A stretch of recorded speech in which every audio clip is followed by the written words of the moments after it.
গেল ১৩ জুলাই শেষ হয়েছে উত্তর মেরু ম্যারাথন। তবে বিশ্বের সর্বোত্তরের বিন্দুতে বার্ষিক দৌড়টি শুধু একটি ম্যারাথন নয়, এটি আর্কটিকের জলবায়ু পরিবর্তনের বিরুদ্ধে লড়াই করার জন্য একটি বৈজ্ঞানিক অভিযানও, যা ম্যারাথন আয়োজক রানবুকের একটি বৈজ্ঞানিক উদ্যোগ।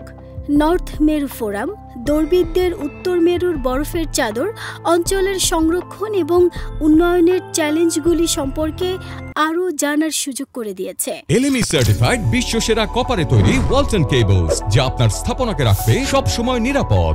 এই ফোরামটি ফরাসি আইস ব্রেকার ক্রুজ জাহাজ লেফটেন্যান্ট কমান্ড্যান্ট চারকোটে চড়ে বিশ্বব্যাপী আর্কটিক বিশেষজ্ঞদের আলোচনার একটি সিরিজ হিসেবে পরিবেশিত হয়েছিল, যা দৌড়বিদদের উত্তর মেরু ম্যারাথনে এবং সেখান থেকে উভয় স্থানেই নিয়ে গিয়েছিল।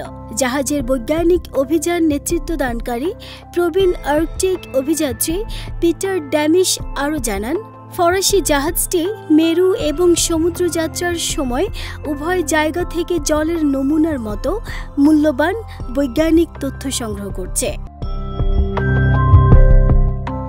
বোল্টেক বিমা পরিষেবার সিইও রব সিনেক ফোরামে এক বক্তৃতাকালে বলেন, আর্কটিকের পরিবেশগত সংকট বিমা খাতকেও প্রভাবিত করে।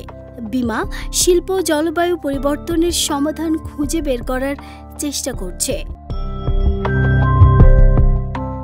আমাদের জন্য বড় চ্যালেঞ্জ হলো গ্রাহকদের সুরক্ষার অ্যাক্সেস দেওয়ার জন্য নতুন উপায় খুঁজে বের করা, যে সুরক্ষা আসলে বিমা কোম্পানিগুলোর মূল্য হবে না, যেখানে তারা অর্থ হারাতে পারে যাতে অন্যরা সুরক্ষা পায়। এটি একটি ভারসাম্যপূর্ণ পদক্ষেপ। উত্তর মেরু বর্তমানে ক্রমবর্ধমান তাপমাত্রার সাথে লড়াই করছে। ২০২৫ সালের বিশ্ব আবহাওয়া সংস্থার প্রতিবেদনে বলা হয়েছে যে আর্কটিক বিশ্বব্যাপী গড় হারের চেয়ে ৩ গুণ দ্রুত উষ্ণ হচ্ছে। নাহিদা স্মৃতি, দেশ রূপান্তর।